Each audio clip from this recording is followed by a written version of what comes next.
The big bark. Listen up, dog owners. It's for you, all you canine lovers. It's your favorite podcast, The Big Bark, with your host Darragh and canine co-hosts Bruno and Milly. The Big Bark.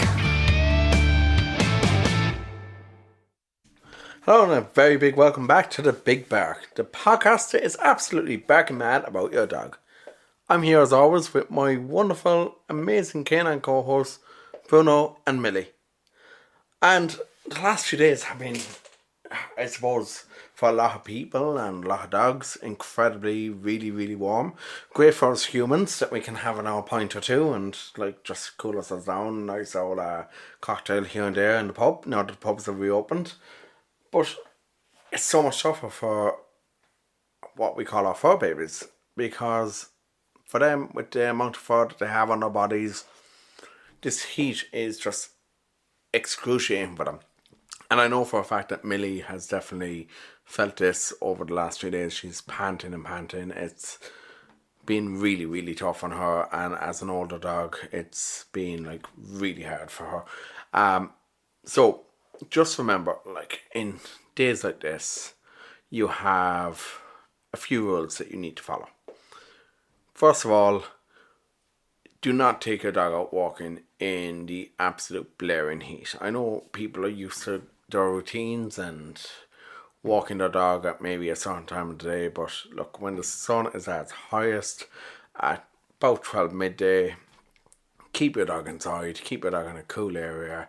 Plenty of things that you can get for your dogs. Obviously, make sure your dog is hydrated. Get them a cooling mat, which you can get in most decent stores nowadays. Home Savers, which have locations all across the country, they have them. I know there's other stores as well, like Mr. Price and a few cheap ones that also have them as well. And little things like that can really help your dog. Make sure if you are walking them to touch the ground yourself first.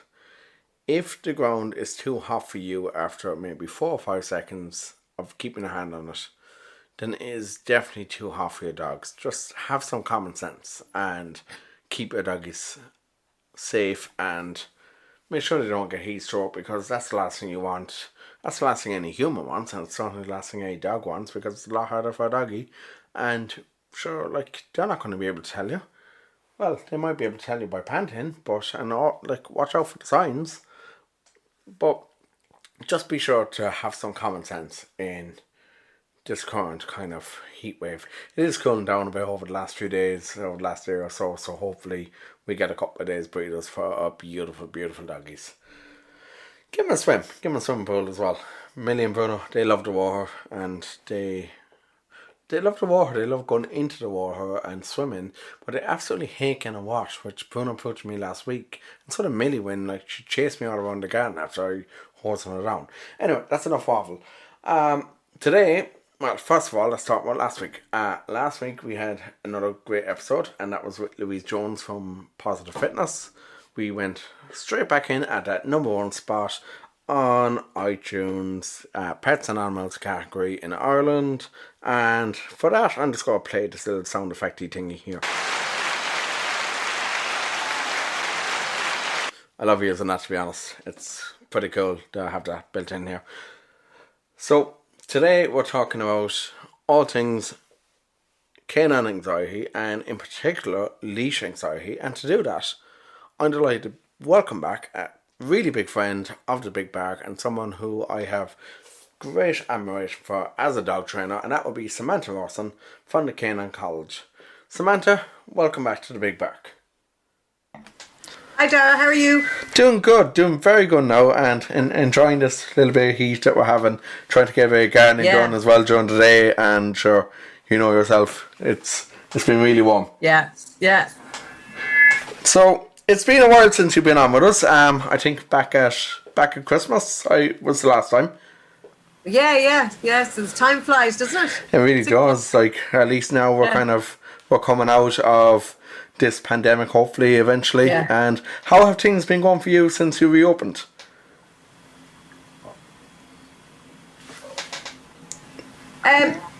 Yeah, it's been great. I've been very busy. As you know, I've been on TV, so that's been a great boost to this and great to have the exposure. But I suppose I have seen an awful lot of puppies lately. Obviously, there's been a panic in puppies, if you like, as well. So I've seen an awful lot of puppies lately. And one thing I've observed over the last few months, Darragh, is of anxiety in dogs and the dog being reactive to other dogs, or they're a little bit worried about people or whatever. And really an awful lot of it stems from the dog being taken out quickly when it was younger, or being overwhelmed. That just because your dog appears to be okay doesn't mean it is okay. Because an awful lot of dogs will want to be very quiet and the owner thinks they're fine. And they reach 6 months old and they have, they find their voice, or they realize they can now look after themselves. And then they start getting reactive when they're a little older. So just young dog seems to be okay on the lead and is not barking or is not being reactive or displaying any outward signs, doesn't mean it's okay. So what I would kind of urge people to do with a young puppy is you don't put lead on a puppy or harness and bring him down the road. You put a lead and a harness or a collar or whatever your preference is on a dog, and maybe drive a car. Maybe show him the world, safety of a car, and get him used to all the sounds and sights and noises of the world before you would ever actually try to bring him for a walk. Because I think what happens is dogs are just much too soon. And what people to forget is it might have landed on planet Mars for all they know about the world. We take it all for granted because we've been here for how many years or whatever age we are. We know it all. We know what a crisp bag is. We know what a bus stop is. We know what a truck is. A dog doesn't. So I think there's forgive me for saying, but there's a lack of awareness from the dog point of view about the perception of the dog on the other end of the lead. And obviously there's smaller dogs, like the little kind of Maltese or the Bichons or the little guys, even the little Jack Russells. The smaller guys that have a harder time because they're much lower to the ground than you are. And you're way, way up there if you're a tall person holding a small dog. So I just think it's important for us all to be mindful of the emotional welfare and the perception of the dog on the other end of the lead. And that he doesn't know all about these things.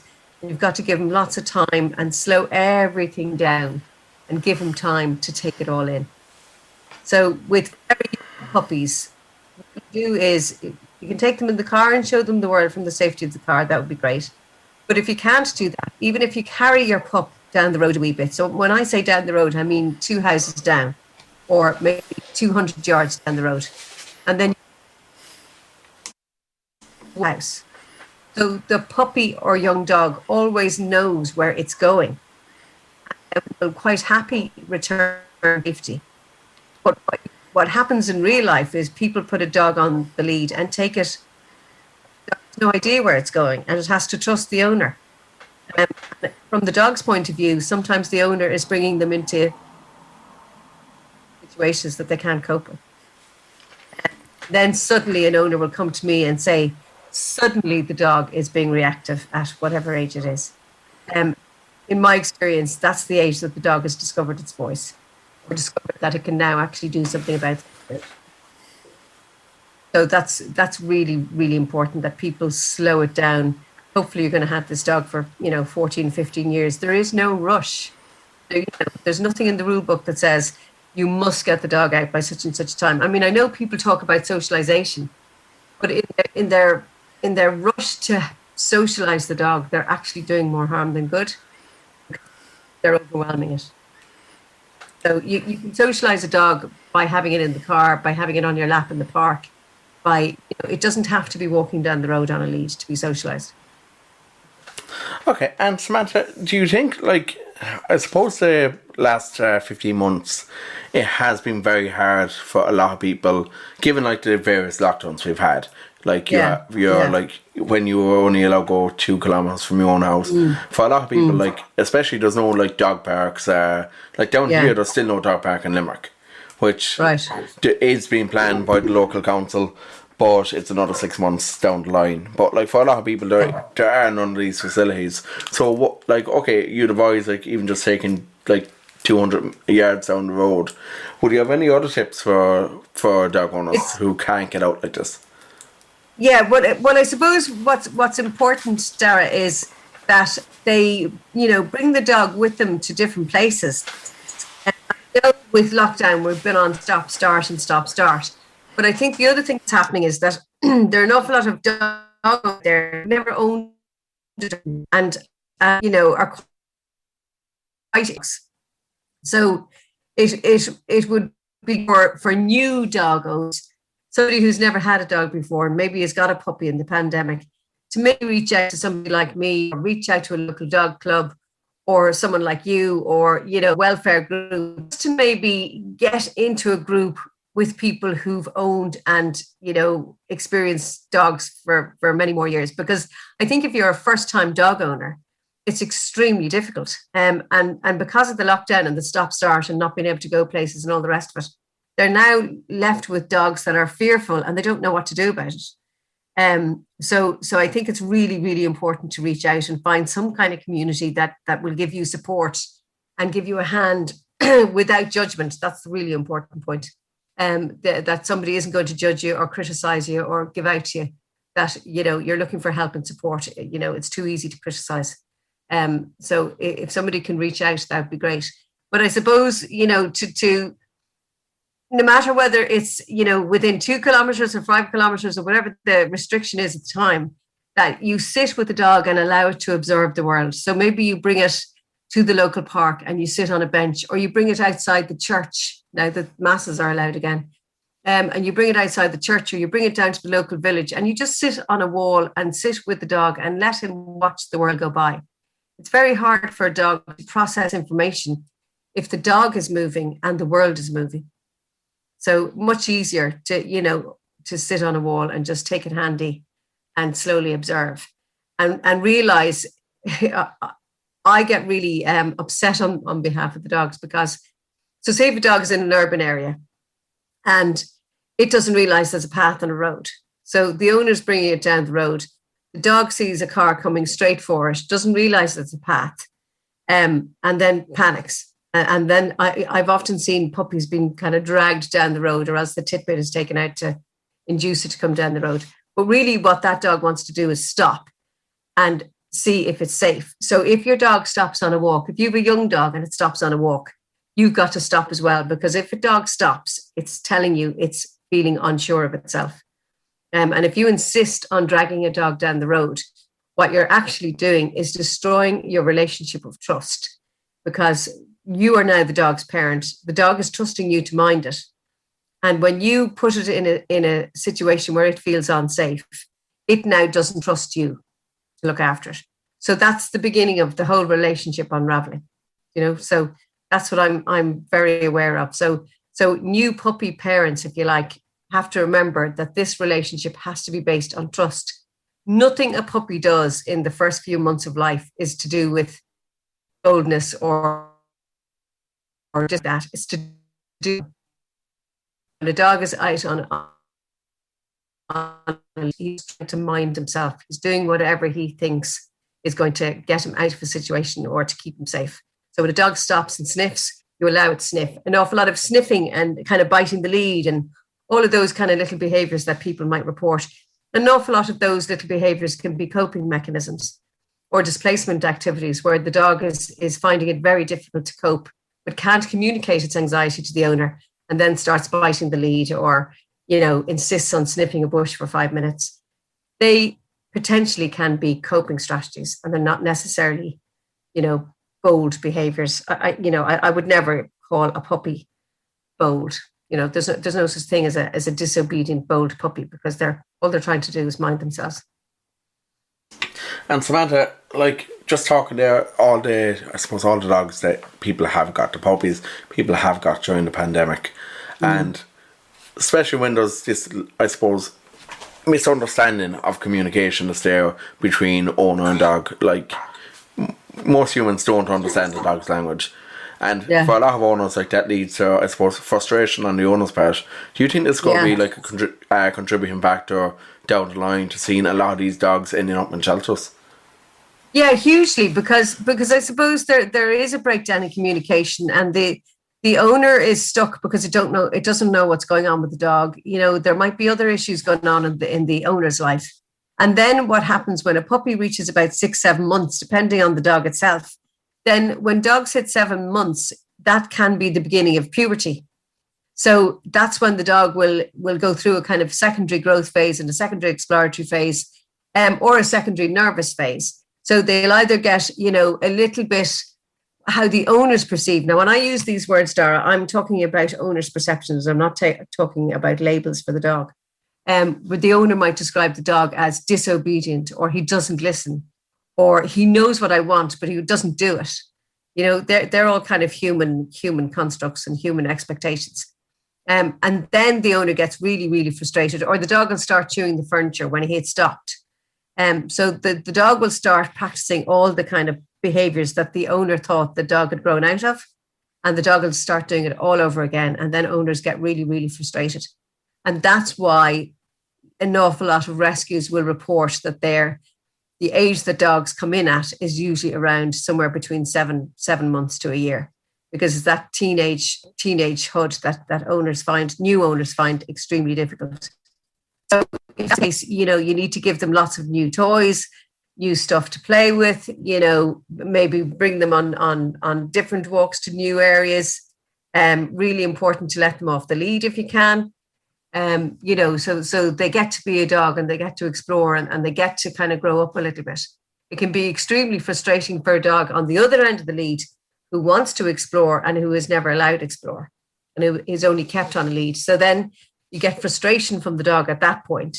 So usually when I see dogs about 6 or 7 months, it can be fear with frustration. And so the dog is kind of fearful on one point, but also frustrated because it can't get to whatever it is. And that can be a really, really difficult situation for an owner because they don't understand it, because the dog is maybe pulling towards the other dog or pulling towards the person, but barking at the same time. You know, so those behaviors can be very, very difficult for an owner to understand. But going back to the beginning, that if you take your time with the dog and don't rush it and take everything really, really slowly, then the behaviors that you see at 7-8 months tend to be greatly reduced. And Samantha, do you think that this anxiety from dogs as well, do you think that can cause problems with recall as well?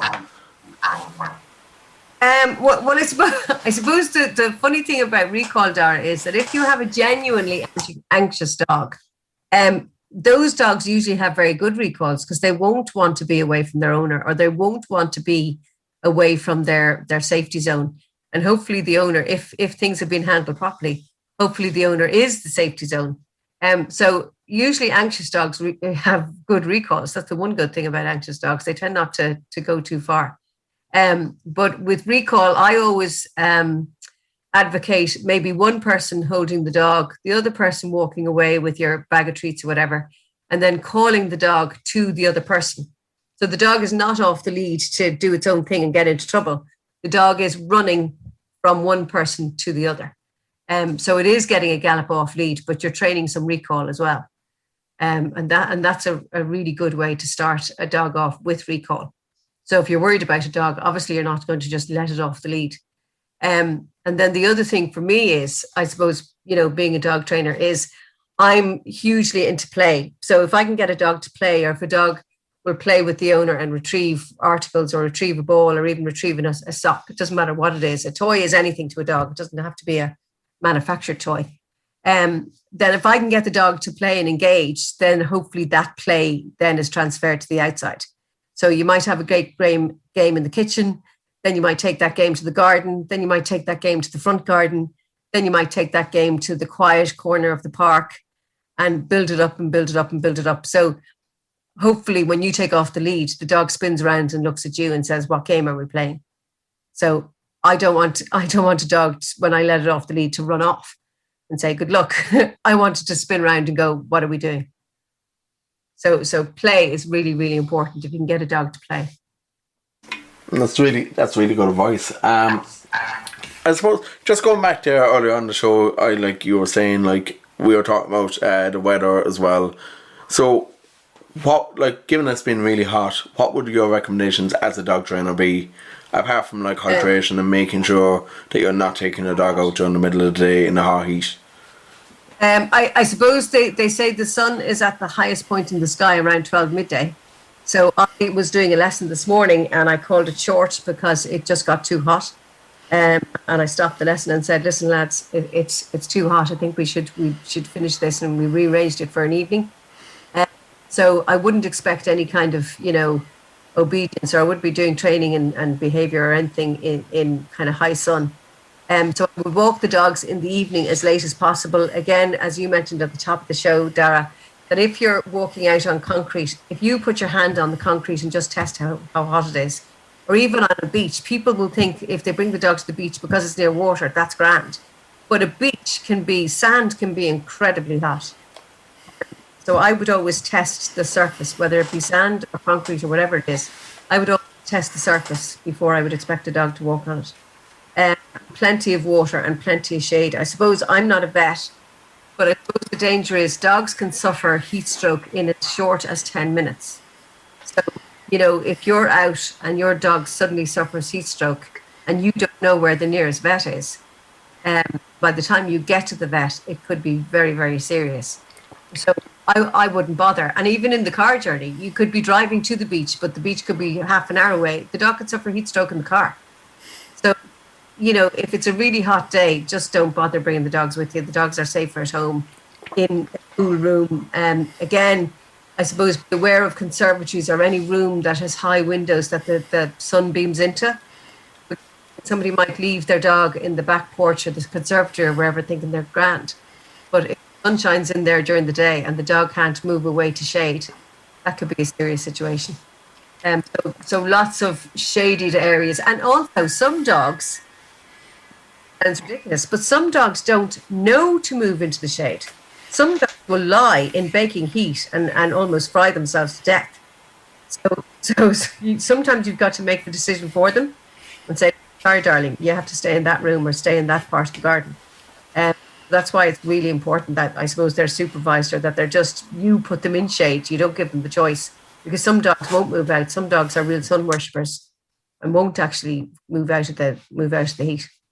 So on a hot day like today, I mean, I know today is a very rare day, but a hot day today, I wouldn't do anything with the dog. I wouldn't bring it in the car. I wouldn't bring it to the beach. I wouldn't walk it until at least after 9 p.m. this evening, when it's nice and cool. That's perfect, Samantha.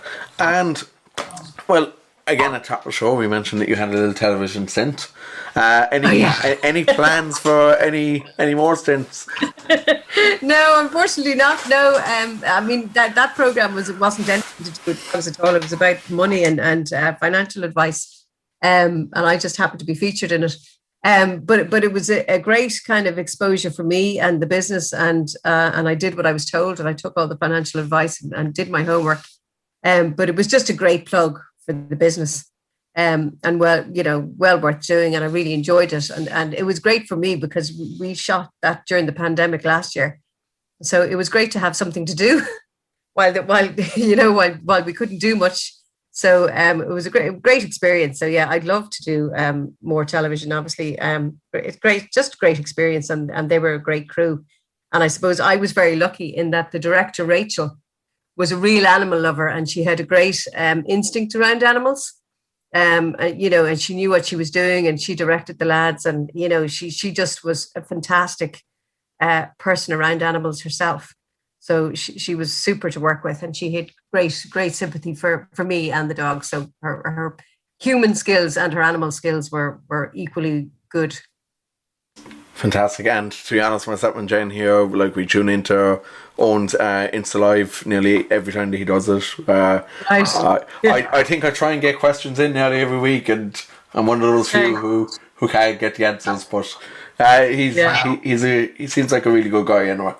Yeah, he is, and he's very genuine, and his advice is is obviously excellent as well. So yeah, so it was a great process to be involved in.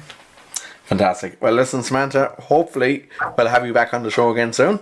And Yeah, great. we'll be watching out for you in case there are any more like TV stints. I was watching it that night and I was like, I know her. Yeah. Right, very rare to see that happen. Samantha Rawson, thank you so much for joining me today on the Big Bark podcast. And that's all for today. Coming up next week, we have the Haven Rescue from Musgrave County Tipperary on with us. They're going to be chatting to us all about what they do for animals in their care. They've been a fantastic organisation around the Tipperary, Leash, North Waterford, Kilkenny regions for quite a number of years now. And we're going to have a couple of the team on to just chat away to us and tell us all about the different cruelty cases they come across. It's something that we really feel should be highlighted on a regular basis. And like obviously we worked with the likes of Limerick Animal Welfare, with Madra, and we always love to work with different animal welfare associations throughout Ireland. So we will be chatting to a couple of the team from there next week, and we're really looking forward to that. And until then, all I can say is, once again, thanks to Samantha Rawson for joining us. And I hope everybody has a fantastic week. And I'll chat to you all next week. And until then, be sure to give your beautiful, beautiful doggies lots of cuddles. And keep them safe in this blistering heat. Make sure they have lots of water. Make sure they have plenty of... get them a fan, buy them a fan in any shop and keep them cool. Do whatever you can to keep them cool and keep them out of that really hot heat and get them a swimming pool. And just spoil your dogs in general. That's all I have to say. Have a great week. The Big Bark, listen up dog owners, is for you, all you canine lovers. It's your favorite podcast, The Big Bark, with your host Darragh and canine co-hosts Bruno and Milly. The Big Bark.